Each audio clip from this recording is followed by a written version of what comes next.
अस्सलाम वालेकुम। कैसे हैं आप सब लोग? आई होप आप सब ठीक होंगे। मैं भी बिल्कुल ठीक हूँ। आज के ब्लॉग में मैं आपके साथ बहुत अच्छी अच्छी सी टिप्स शेयर करूँगी और यूज़फुल होगा आपके लिए ये ब्लॉग बहुत ज़्यादा, क्योंकि मैंने आज बनाना था मक्खन। और हम लोग मक्खन घर पे ही बनाते हैं और साथ देसी घी भी बना लेते हैं।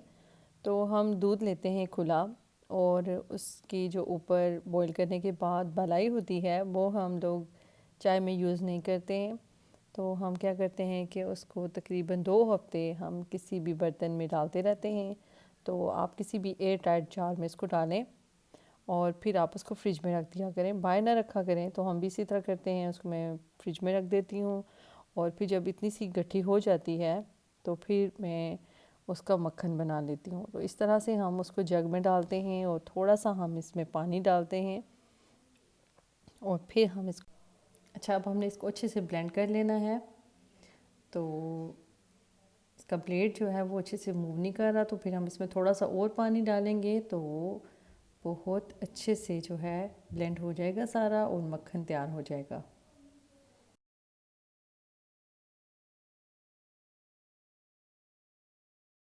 तो ये देखें, इस तरह से इसका मक्खन बनना स्टार्ट हो जाता है। तकरीबन आप इसको 5-6 मिनट इसी तरह से मशीन को चलाते रहें और बहुत ज़बरदस्त सा मक्खन तैयार हो जाता है। पहले पहले ज़माने में लोग पता है हाथ से बनाया करते थे, तो आजकल ये बहुत इजी हो गया है कि हम लोग मशीन में इस तरह से बना लेते हैं। तो मैं आपको दिखाती हूँ कितना अच्छा मक्खन बना है। तो आपको बाहर से लाने की ज़रूरत ही नहीं पड़ती। ये देखें, तो इस तरह से हमने इसको किसी खुले बर्तन में डाल देना है। तो साथ इसके नीचे लस्सी भी है, तो उसको भी हम यूज़ करेंगे। मैं आपको सारा दिखाऊंगी कि आप लोगों ने किसी चीज़ को भी ज़ाया नहीं करना है, आपने सारी चीज़ों को अच्छे से इस्तेमाल कर लेना है। और तकरीबन 1 किलो हम इसमें से मक्खन निकाल लेते हैं। अगर 1 किलो मलाई है तो 1 किलो हम इसमें से मक्खन भी निकाल लेते हैं। तो इस तरह से आपने सारी जो मलाई है वो दोबारा से जग में डाल देनी है। 2 बार मैं इसमें डाल रही हूँ। तो फिर से आपने इसको अच्छे से इसमें ब्लेंड कर लेना है पानी डाल के। तो हम लोग ज़्यादातर जो है ये तब बनाते हैं जब हमने कढ़ी वगैरह बनानी होती है। तो ये जो लस्सी इसमें से निकलेगी उसको हम कढ़ी में इस्तेमाल कर लेंगे। और जो मक्खन है या तो हम मक्खन को इसी तरह से रोटी के साथ लगा के खा लेते हैं या फिर हम इसका देसी घी बना लेते हैं। तो ये देखें, मैंने सारा पानी इसमें डाल दिया है। अब हमने दोबारा से मक्खन बनाना है और बहुत ज़्यादा मक्खन निकल आता है। और अगर आपको सॉल्टी वो बटर चाहिए हो तो फिर आप इसमें थोड़ा सा नमक डालें तो वो सॉल्टेड बटर बन जाता है। अभी बस थोड़ी ही देर में 5 मिनट में ज़बरदस्त सा मक्खन बन जाएगा। तो आज कढ़ी तो शायद जिस दिन मैं लस्सी बनाती हूँ तो उस दिन हम कढ़ी नहीं बनाते, उसके दूसरे दिन बनाते हैं। क्योंकि वो जो फ्रेश लस्सी होती है ना, वो कभी कभार पता है आपको कढ़ी सी वो फट जाती है। तो इसलिए हम दूसरे दिन कढ़ी बनाते हैं। तो वो भी मैं आपके साथ शेयर करूँगी उसकी रेसिपी भी। तो मक्खन देखें, अब 1 किलो हमने मक्खन इसमें से निकाल लिया है।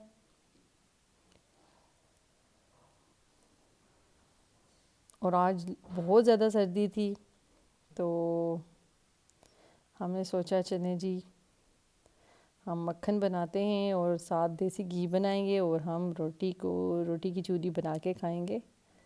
तो आपके साथ हम घी की भी रेसिपी शेयर कर देंगे।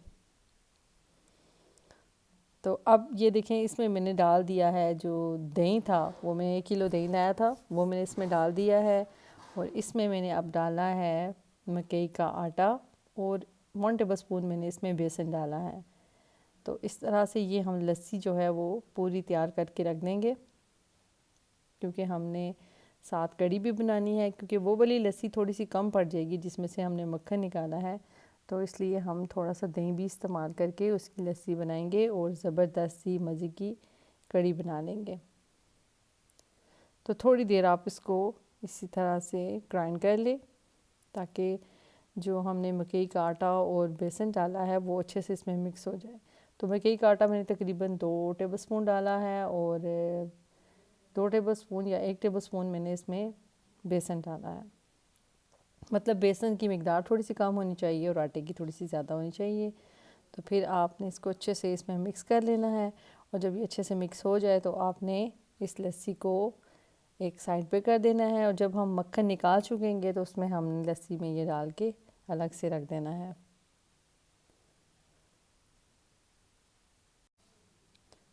चलिए जी, अब जो है ये लस्सी हमारी तैयार हो चुकी है। तो अब हम वो जो जिसमें हमने मक्खन डाला था उस बॉल में हमने थोड़ा सा पानी और डालना है, और इसमें से हमने मक्खन को निकाल लेना है। ठीक है, और मक्खन निकालने के बाद हमने मक्खन को अच्छे से पहले साफ़ भी करना है, यानी कि इसको अच्छे से धोना है। ये देखें कितना ज़बरदस्त सा मक्खन लग रहा है। तो निकालते हैं इसको जी।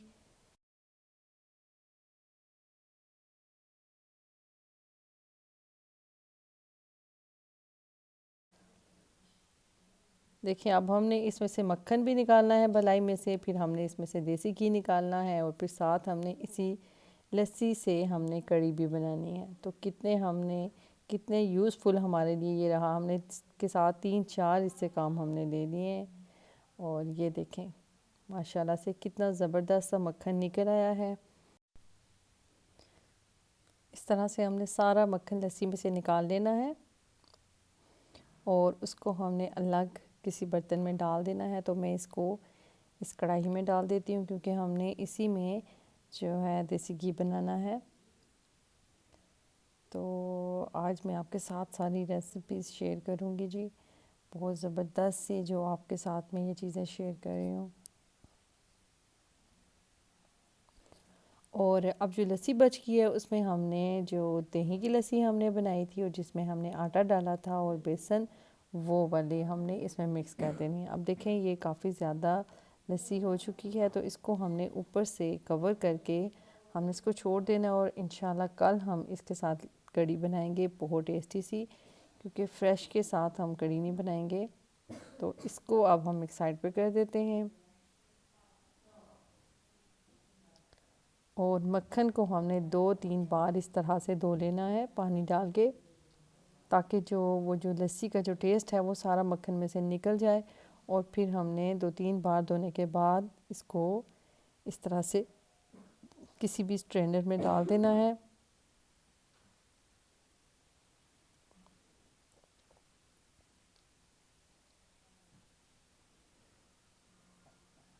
ये देखें इस तरह से हमने सारा मक्खन इसके ऊपर रख देना है। अच्छा, आज मेरी भी थोड़ी सी आवाज़ जो है वो भारी हुई हुई है, गला ख़राब हो रहा है, लगता है कोई बुखार की तैयारी है। तो मक्खन सारा निकाल के हमने कढ़ाई में डाल दिया है। 2-3 बार हमने इसको धो लिया है, ताकि इसमें से लस्सी का टेस्ट सारा निकल जाए। और अब हम बनाएंगे इससे ज़बरदस्त सा घी। और आपने जो फ्लेम है उसको आपने हाई नहीं रखना, थोड़ा सा लो रखें। तो आज वैसे मैंने आप लोगों से कहा था कि मैं आप लोगों के साथ अपनी शॉपिंग शेयर करूंगी, जो मैंने कपड़े वगैरह ख़रीदे थे, लेकिन आज नहीं कर सकी। चलिए नेक्स्ट व्लॉग में इंशाल्लाह आपके साथ शेयर करूंगी, और साथ में आपको दिखाऊंगी जो हमने वेजिटेबल्स और वो लगाए थे, सारे बीज वगैरह लगाए थे, लहसुन लगाया था। तो थोड़े थोड़े से वो निकल आए हैं, तो मैंने सोचा था आपके साथ शेयर करूंगी कितने कितने से निकल आए हैं। वो धनिया भी लगाया था हमने।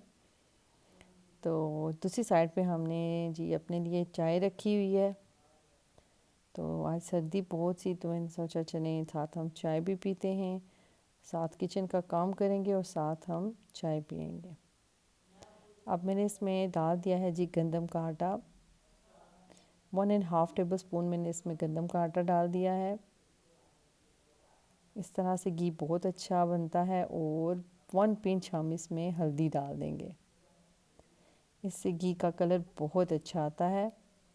अब हमने इसको लो फ्लेम पे जो है काफ़ी देर इस तरह से कुक होने देना है, और उसके बाद जो है ये इस तरह से घी की फॉर्म में आ जाएगा, क्योंकि काफ़ी देर इसको लगती है। और उसके बाद जो है वो आटा जो हमने इसमें डाला है वो नीचे बैठ जाता है, और जो घी है वो सारा ऊपर इस तरह से आ जाता है। तो अब हम इसको किसी भी जार में डाल के हमने इसको फ्रिज में रखना है, या आप इसको रूम टेम्परेचर पे रख दें।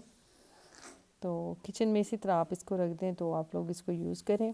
गर्मियों में ज़्यादा इसका मसला होता है कि ये बहुत ज़्यादा मेल्ट हो जाता है, अदरवाइज़ सर्दियों में जो है ये इतना मेल्ट नहीं होता।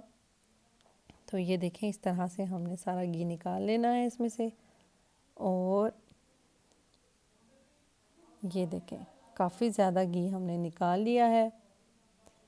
तो आप लोग अब इसकी चूरी बना के खाएं, जैसे मर्ज़ी खाएं। आज का व्लॉग आप लोगों को कैसा लगा मुझे कमेंट बॉक्स में ज़रूर बताइएगा।